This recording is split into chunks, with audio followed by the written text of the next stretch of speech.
같이 묵상하고자 합니다. 에스라 9장은 전체적으로 저희들이 하나의 스토리처럼 되어 있기 때문에 9장 1절부터 15절까지 우리가 같이 전체적으로 묵상해 보아야 될 것 같습니다. 계속 에스라가 8장까지 저희들이 보았고요. 오늘 9장 보고 이제 10장이 되면 에스라가 그동안 우리 작년부터 보아왔던 에스라의 전체적인 내용들이 이제 마무리를 하게 됩니다. 저는 또 이제 기도를 들어갔지요. 하나님, 신약 성경에서 강해 설교를 하고 싶은데요.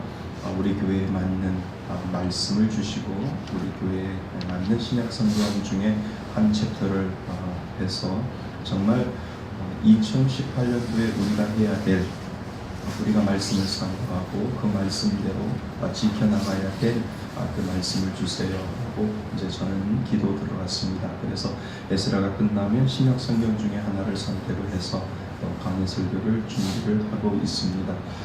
에스라를 통해서 과연 우리가 하나님께서 우리에게 주시는 그 은혜는 무엇일까요?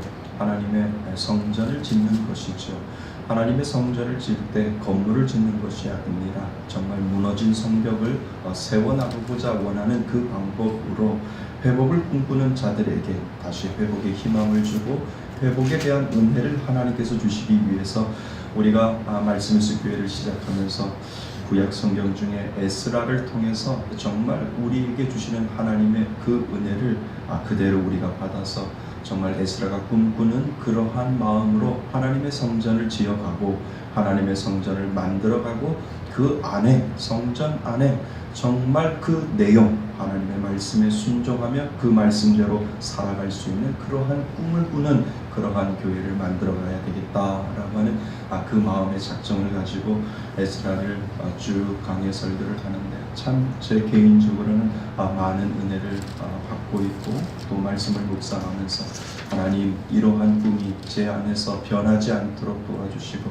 내 안에서 주신 그 하나님의 그 회복의 꿈을 꿈꾸며 정말 우리 교회를 찾아오는 모든 성도들이 그 꿈을 가지고 정말 바른 교회, 정말 건강한 교회를 이끌어 나갈 때 그때 진정한 하나님의 능력을 맛보게 해달라고 하는 그 기도를 하나님 앞에 드리면서 이 에스라를 계속해서 강해 설교를 해왔습니다. 그래서 오늘 이제 9장에 들어왔지요. 9장에 들어와서는 아주 중요한 내용들이 우리들에게 있습니다. 여러분, 어떤 기도가 간절한 기도일 수 있을까요? 예수님은 우리를 위해 참으로 간절한 기도를 이 땅에 오셨을 때 정말 우리를 위해서 간절한 기도를 드렸습니다. 그래서 우리도 그런 기도를 할 수 있을까라고 하는 그러한 생각을 하게 됩니다. 예수님처럼 하는 기도, 예수님처럼 간절하게 기도하는 그 기도가 무엇일까 우리는 생각을 해 봅니다. 어떻게 하면 정말 간절한 기도가 우리 안에서 나올 수 있을까, 이러한 생각을 오늘 본문을 묵상하면서 그러한 생각을 하게 됩니다. 오늘 에스라는 우리에게 그 모습을 가르쳐주고 있는 것 같습니다. 하나님의 마음을 움직일 수 있는 기도, 더 나아가 우리가 누군가를 위해서 기도해 준다고 하는데 그 중보기도가 정말 하나님의 마음을 움직일 수 있는 그 기도가 하나님 앞에 올려질 수 있을까? 우리가 말로만 중보기도해서 누군가를 아픈 자들을 위해서 기도하고 또 시험에 빠진 자들을 위해서 기도하고 또 유혹에 빠진 자들을 위해서 기도해 준다라고 하고 또 더 나아가 우리의 자녀들을 위해서 내가 기도한다라고 하는데 과연 우리에게 주신 그 하나님의 은혜를 가지고 내가 정말 중보기도 할 수 있는 그 정말 하나님의 마음을 움직일 수 있는 그 중보기도를 우리가 하고 있는가 라고 하는 것을 오늘 본문은 우리들에게 다시 한번 우리 자신을 뒤돌아보게 하는 그러한 본문인 것 같습니다. 오늘 에스라의 기도를 통해서 우리의 기도를 다시 한번 점검해 볼 수 있었으면 참 좋겠습니다. 자, 9장에 들어가 보면 이스라엘 백성들이 에스라와 함께 귀환을 했지요.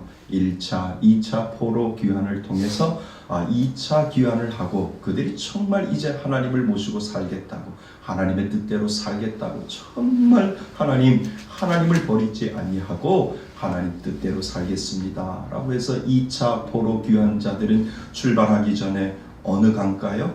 아와 강가에서 3일 동안 금식을 하고, 그리고 예루살렘 성전에 도착했을 때 며칠 동안요?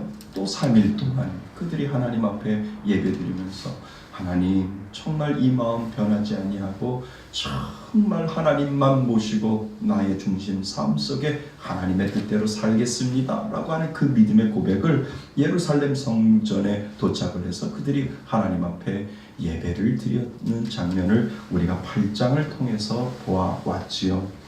그런데요, 하나님께 예배드리면서 하나님만 섬기고 따르겠다라고 예배드리는 그 사람들이 이제 9장에 와서는 변해가고 있는 것을 우리는 보게 됩니다. 사람은 변합니다.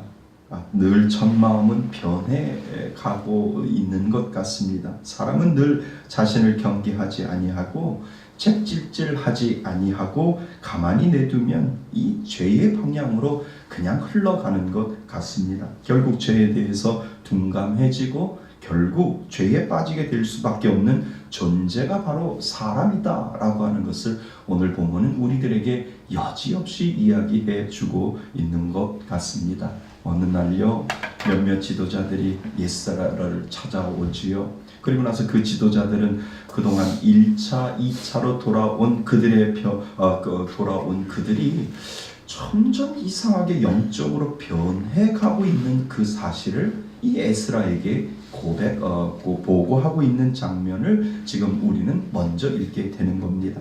예루살렘의 영적인 어떠한 형편, 그러니까 영적으로 이렇게 뜨거운 마음이 그들 가운데 있었고, 그리고 말씀으로, 그리고 하나님 앞에 제사 드리는 가운데 하나님을 중심으로 모시면서 살겠다라고 하는 그 처음의 첫 마음들이 이상하게 영적인 상태가 변해가고 있는 것을 그 지도자들이 감지하고 있었던 것 같습니다.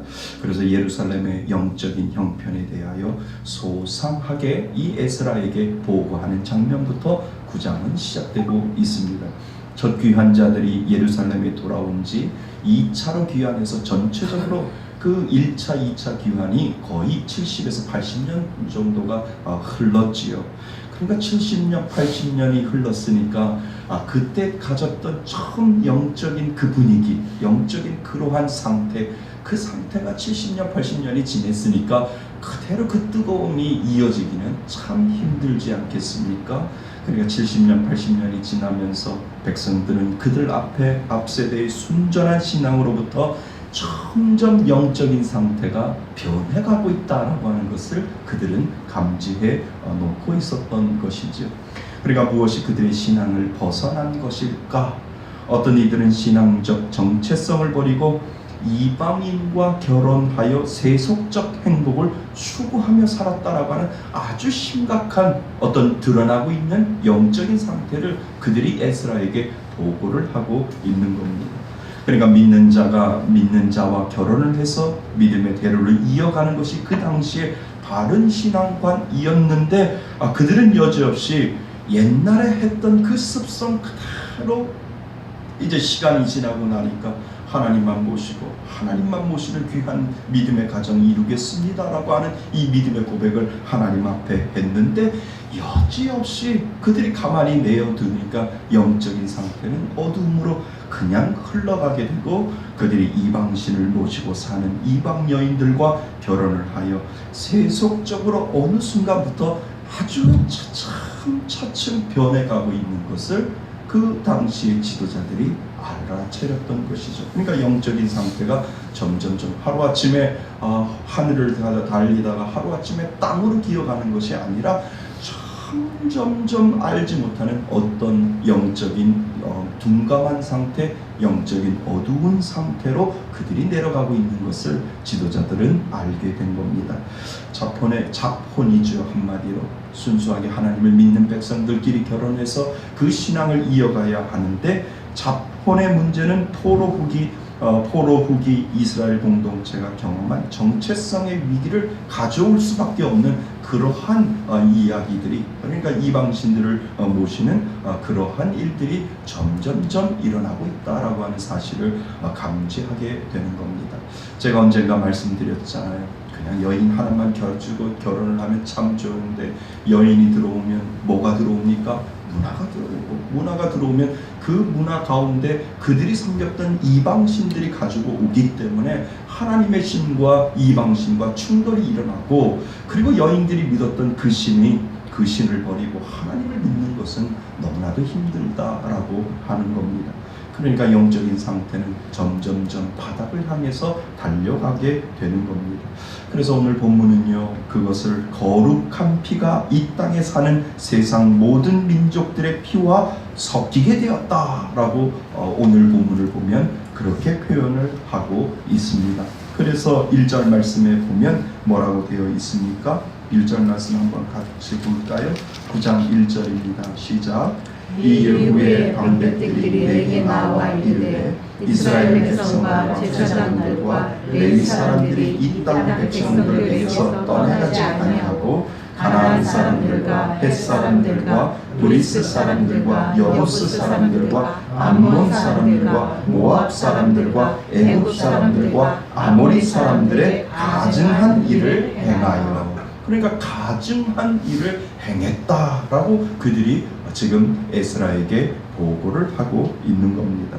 그러니까 그 가증한 행위가 뭡니까? 우상을 숭배하는 행위에서 그들은 벗어나지 못하게 되었다. 영적인 어두운 상태를 지금 설명을 하고 있습니다. 그렇다고 제사장과 레위 사람들도 예외가 아니었다라고 이야기를 하죠. 지도자들 중에는 특권을 이용하여 이 일에 더 앞장서서 세속화에 추구한 사람들도 이 제사장들과 레위 제사장들과 제사장들 안에 있었다라고 보고를 합니다. 이에 에스라는 이스라엘의 세속화로 임할 하나님의 진노를 직감을 하게 되었지요. 이러면 안 되는데 라고 하는 그러한 직감을 하게 됩니다. 아주 깊은 슬픔과 절망감으로 땅에 주저앉아 말없이 옷을 찢고 머리를 뜯으며 여러 시간 일어나지 못했다라고 성경은 되어 있습니다.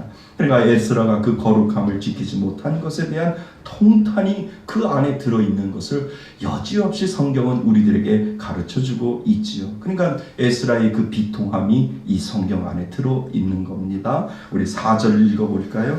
4절입니다. 시작. 이스라엘의 하나님의 말씀으로 말미암아 떠는 자가 사로잡혔던 이 사람들의 죄 때문에 다 내게로 모여오더라. 내가 저녁 제사 드릴 때까지 기가 막혀 앉았더니. 에스라의 심정을 이해할 수 있겠습니까? 2차 포로를 통해서 사람들을 데리고 이제 예루살렘 성전에 왔고, 그리고 하나님 앞에 정말 금식했던 그 모습을 가지고 하나님 영적으로 깨어 있겠습니다 라고 그 고백을 했던 사람들이 점점점 변해가고 있으니까 에스라가 한마디로 기가 막힌 거죠.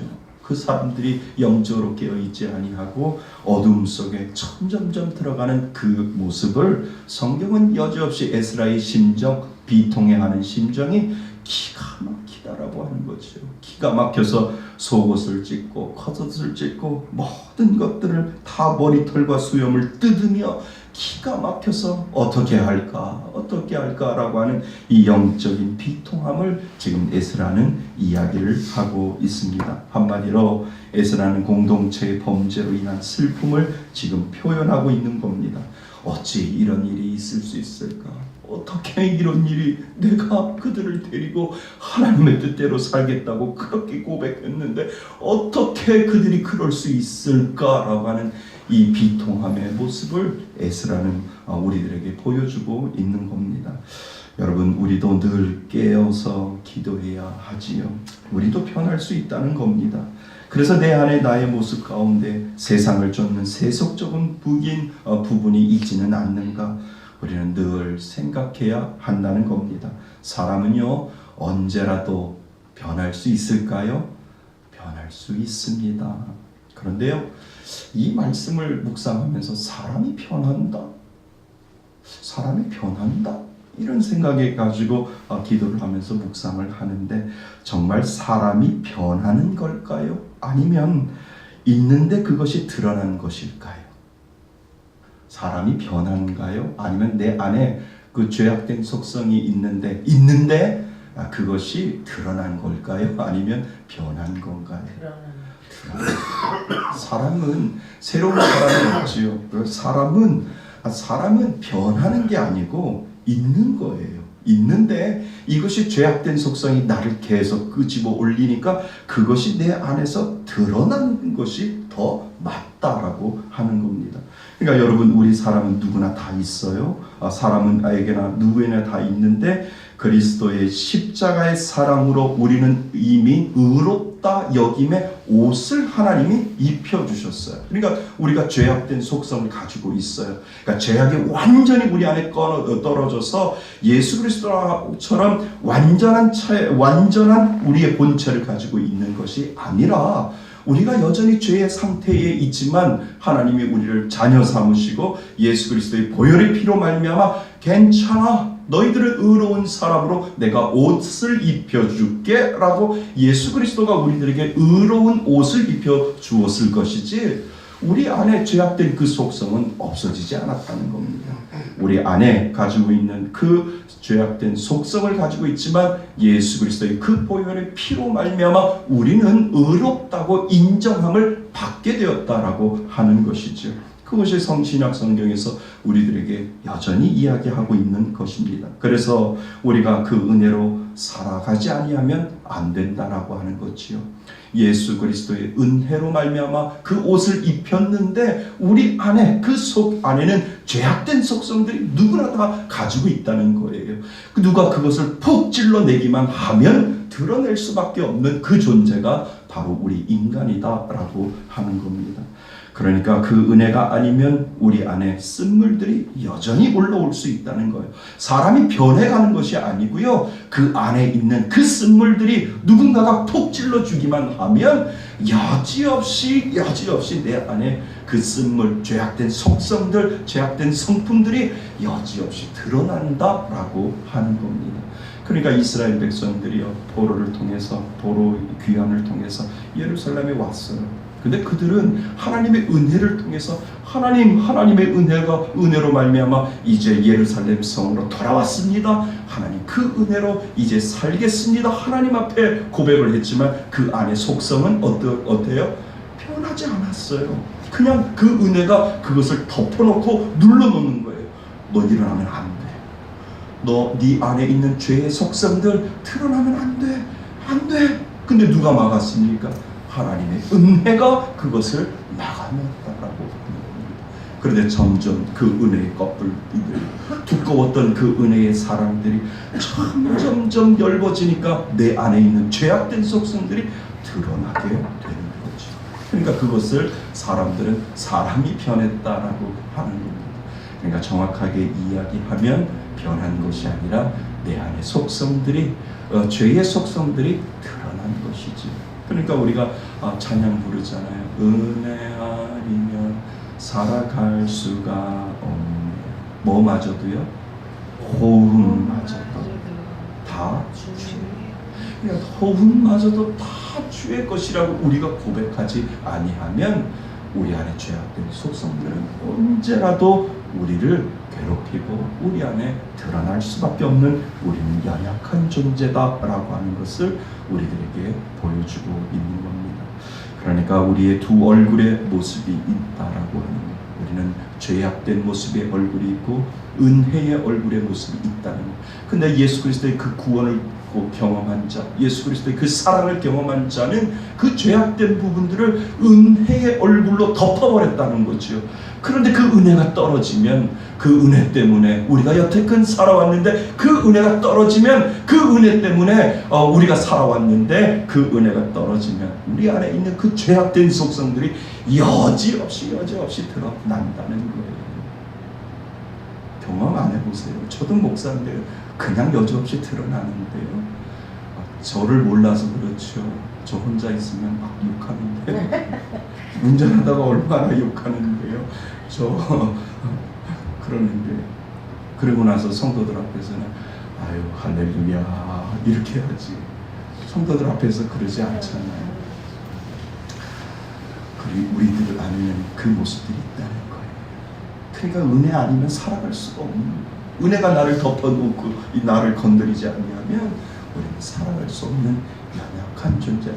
그러니까 이스라엘 백성들에게도 그것이 드러나고 자본으로 인해서 그냥 하나님만 유일하게 모시고 살겠다라고 하는 그 생각 속에서 이방 여인들하고 결혼하고 자폰과 이방 신들이 자꾸 들어오니까 자꾸 그 은혜가 떨어지니까 결국은 하나님도 그냥 신들 중에 하나야 라고 하는 그 생각 때문에 죄악된 속성들이 계속해서 드러날 수밖에 없다라고 하는 것을 우리들에게 보여주고 있는 거죠.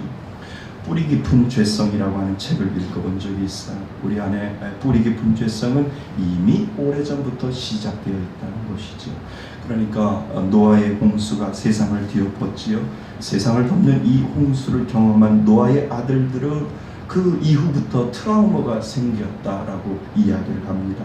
그것이 무엇이냐 하면 홍수 이후에 또 다시 하나님께서 홍수로 물로 세상을 심판하지 않아야 할까라고 하는 그 트라우마가 노아의 자녀들에게 있었다라고 하는 겁니다. 그러니까 그 때문에 그들은 높은 집에 높은 산에다가 집을 짓기 시작했대요. 하나님이 또 홍수로 세상을 심판하지 아니할까라고 하는 그 트라우마 때문에 낮은 지역에다가 집을 짓지 아니하고 높은 곳에다가 집을 짓기 시작했다라고 하는 겁니다. 그러나 오랜 시간이 흘러도 홍수가 더 이상 없자 서서히 평야지대로 내려오기 시작했다는 겁니다. 그리고 마침내 홍수와 하나님에 대한 두려움이 사라지는 그 순간에 그들의 마음속에 교만이 생기기 시작하여 그 마음속에 무엇이 찾아왔냐 하면 하나님하고 좀 대등하게 한번 싸워볼까? 라고 하는 그 죄악된 속성들이 그들의 마음속에 드러나기 시작하여 무슨 답을 쌓기 시작했어요? 답을 쌓기 시작했다라고 하는 겁니다. 그러니까 이것이 우리들의 죄악된 속성들이 하나님의 두려움을, 하나님의 은혜를 가지고 살다가 어느 순간에 하나님이 나하고 만만해지면 내 안에 여지없이 그 죄악된 속성들이 드러날 수밖에 없다라고 하는 것을 우리들에게 가르쳐 주고 있는 것이지요. 그러니까 이것이 우리 안에 뿌리 깊은 죄성이 된다는 겁니다. 사람은 누구나 그 죄성을 가지고 있기 때문에 하나님의 은혜를 잃어버리면 누구에게나 그 죄는 드러나게 되어 있다는 것이죠. 그래서 사람은 변하는 것이 아니라 있던 것이 드러난다라고 하는 겁니다. 그래서 늘 우리는 우리 자신을 되돌아보아 하나님 늘 은혜 안에 살겠다고 하나님 앞에 오늘도 다짐하는 겁니다. 우리가 예배를 드리는 이유가 바로 그거예요. 하나님, 내가 은혜가 떨어지면 안 돼요. 하나님, 내 안에 그 은혜를 가지고 오늘도 살겠습니다. 은혜가 떨어지기 전에 계속해서 하나님 앞에 그 은혜를 구하고 하나님 앞에 예배 드림으로 말미암아 하나님, 내 안에 있는 그 더러운 속성들이, 죄성들이 드러나면 안 됩니다. 하나님 꼭꼭 숨겨주세요. 은혜의 보자기에 꼭꼭 숨겨주셔서 오늘도 그것이 드러나면 안 됩니다 라고 하나님 앞에 기도하고 예배하는 이유가 바로 거기에 있다라고 하는 사실을 하나님은 오늘 우리들에게 말씀해 주시고 있는 줄 믿습니다. 그래서 여러분 언제나 우리 안에 두 얼굴이 있다는 것 기억하시고 하나님 은혜로 살겠습니다. 오늘도 은혜 가운데 거하게 하여 주옵소서. 오늘도 기도할 줄 믿습니다. 기도해야만 합니다. 그 은혜가 아니면 우리는 오늘도 살아갈 수 없습니다. 얼마나 에스라에게 큰 충격이었겠어요. 저녁 제사 드리는 시간이 되어서야 에스라는 거의 기도의 자세를 차릴 수 있었다라고 성경은 되어 있죠. 얼마나 기가 막혔으면 기도도 뭐 한다고요? 안 나오는 거예요. 얼마나 기가 막히면 기도도 안 나와 겨우 저녁 때가 돼서야 자신이 기도의 자세로 하나님 앞에 들어가고 있는 것을 우리들에게 보여주고 있지요. 우리 5절 6절 같이 한번 읽어보겠습니다. 5절 6절입니다. 시작. 저녁 제사를 드릴 때에 내가 근심 중에 일어나서 속옷과 겉옷을 찢은 채 무릎을 꿇고 나의 하나님 여호와를 향하여 손을 들고 말하기를 나의 하나님이여 내가 그렇고 낯이 뜨거워서 감히 나의 하나님을 향하여 얼굴을 들지 못하오니 이는 우리 죄악이 많아 정수리에 넘치고 우리 허물이 커서 하늘에 미칩니다. 아멘. 에스라의 고백을 이제 하나님 앞에 너무 기가 막혀서 주저앉고 있었는데 정신을 차려서 저녁 때가 되어서 이제 기도의 자세로 나가는 우리 예스라의 모습을 보게 됩니다. 하나님이라고 하면서 이제 모든 것들을 추스리고 기도의 자리로 나가는 이 에스라의 모습을 보게 되지요. 기도했습니다. 참으로 에스라가 기가 막히고 코가 막힌다는 심정을 토하고 있지요. 하나님께 너무 부끄러워 더 이상 얼굴을 들기가 너무 부끄럽고 민망스럽습니다. 그는 그 고백으로 하나님 앞에 기도의 자리로 나갑니다. 입을 열어 하나님 앞에 회개의 기도를 쏟아내고 있는 것이지요. 한마디로 공동체에 대한 눈물의 기도를 지금 이 에스라는 쏟아내고 있다라고 하는 것을 우리는 보게 됩니다. 자기 공동체에 속한 사람들의 행위가 어떠한 성격의 범죄인지, 얼마나 심각한 범죄인지, 그리고 어떠한 결과가 예상되는지 명확하게 드러나고 있는 이 회개의 기도를 에스라가 지금 하고 있다라고 하는 겁니다. 그런데 6절부터 우리가 아까 읽었던 15절까지 보면은요, 아주 계속해서 반복되는 어떤 한 단어가 있습니다. 이 말씀을 묵상하다 보니까 계속해서 제 마음에 걸리는 단어 하나가 있습니다. 그 단어가 과연 무엇일까요? 6절부터 시작해서 보면 에스라가 자신의 고백하는 내용들이 있는데요, 우리가 한번 읽어보면 좋겠는데 시간이 없으니까 6절부터 보면 우리라고 하는 이 믿음의 고백을 에스라가 계속하고 있다는 겁니다. 하나님, 이스라엘 백성들이 범죄했는데요, 범죄를 용서하여 주옵소서. 하나님, 그들을 죄악 가운데 버려두지 아니하시고 그들을 용서하여 주옵소서라고 하는 이 기도를 한 것이 아니라 하나님 앞에 기도하는데 우리의 죄로 인하여 하나님 이러한 고통 가운데 빠졌습니다라고 하는 이 믿음의 기도를 지금 에스라가 6절부터 시작해서 15절까지 계속 보면 우리에다가 동그라미만 치면 그 우리가 얼마나 많은지 모른다는 겁니다. 여러분, 이것이 무엇인 줄 아세요? 마치 자신이 가장 큰 죄를 범죄한 사람처럼 하나님 앞에서 가장 부끄러워하고 슬퍼하면서 통곡하고 있다라고 하는 것을 우리들에게 보여주고 있다는 겁니다. 그는 죄를 범한 자들을 정죄하기 전에 먼저 그것이 마치 자신의 범죄인 것처럼 하나님 앞에 회개하면서 나가고 있는 것을 우리들에게 보여주고 있다는 겁니다.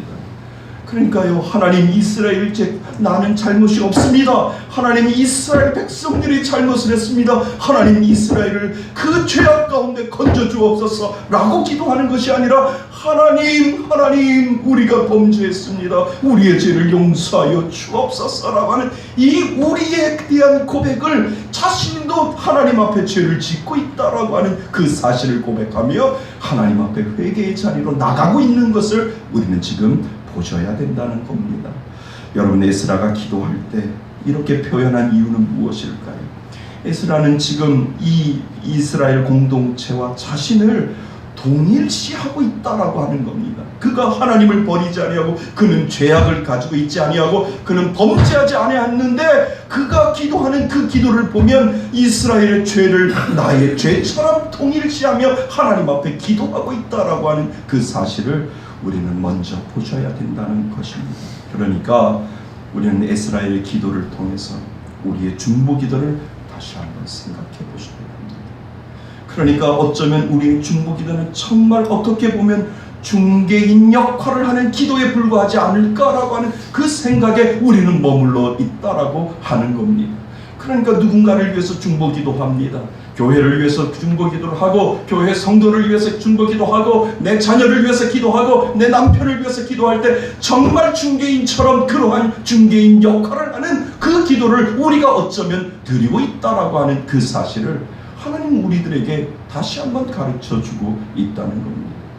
그렇지만 그것이 기도가 아니라 에스라를 통해서 우리들에게 너 중보 기도했는데 그 중보 기도가 정말 중개인 역할하는 그러한 중보 기도가 아니라 정말 중보 기도다운 중보 기도를 한번 해봐라 라고 하는 그 도전을 하나님께서 우리들에게 지금 하고 있다라고 하는 겁니다. 여러분, 얼마나 우리가 중보 기도 많이 합니까?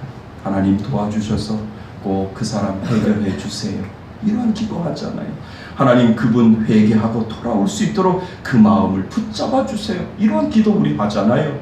그리고 하나님, 주님 앞에 나와 예배 드릴 수 있도록 그 사람 주님 전에 끌어주세요 라고 하는 그 기도를 우리가 얼마나 하고 있습니까? 물론 이런 기도가 잘못되었다라고 하는 것이 아닙니다. 하지만 에스라의 중보기도를 보고 나의 중보기도를 생각하면 뭔가 다르지 않을까? 에스라의 중보기도는 이 동일시의 기도를 하나님 앞에 올려드리고 있는 거예요. 누군가를 위해서 기도할 때, 하나님, 내가 범죄했습니다. 나를 용서하여 주옵소서. 하나님, 그 사람이 지었던 그 죄가 나도 있습니다. 나도 그 사람을 위해서 기도하오니 하나님, 그 사람을 용서하여 주옵소서가 아니라 우리의 죄악길에 있는 이 모든 것들을 하나님 용서하여 주옵소서라고 하는 이 믿음의 고백을 기도로 지금 중보기도하고 있다라고 하는 겁니다. 그렇다면 우리의 중보기도와 에스라의 중보기도는 다르다라고 하는 거죠. 하나님은 오늘 사는 우리들에게 도전해 주는 거예요. 너희들 중개인 역할처럼 그러한 중보기도 하지 말고 동일시의 기도를 해라. 그들의 마음 안에서 그들이 가지고 있는 죄악 가운데 있는데, 하나님, 그들의 죄, 그 죄를 용서하여 주옵소서, 나의 죄를 용서하여 주옵소서라고 하는 그 동일시의 기도가 정말 중보기도이다라고 하는 것을 하나님은 오늘 우리들에게 도전시켜주고 있는 것 아니겠습니까? 예를 들어 정말 누군가를 위해 중보기도 한다면, 그리고 좀 더 나아가 에스라처럼 그러한 동일시의 중보기도를 한다면 우리들의 중보기도의 내용이 좀 더 발전되고 바뀌어야지요. 하나님, 제 아들로 인하여 정말 얼굴 들기가 너무 부끄럽습니다. 하나님, 내 아들 예수 믿지 아니하는데 정말 하나님 민망스럽습니다. 제가 도저히 머리를 들 수가 없는데요. 하나님, 용서하여 주옵소서. 나의 죄를 용서하여 주옵소서. 이렇게 변해가는 거죠.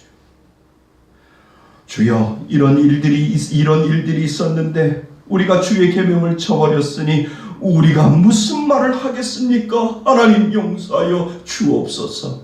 이러한 기도가 하나님 앞에 올려드려야지요. 하나님, 우리 아들 죄 지었는데요, 하나님, 회개하고 돌아올 수 있게 하여 주옵소서. 중개인 역할의 중보기도가 아니라, 하나님, 우리가 죄를 지었습니다.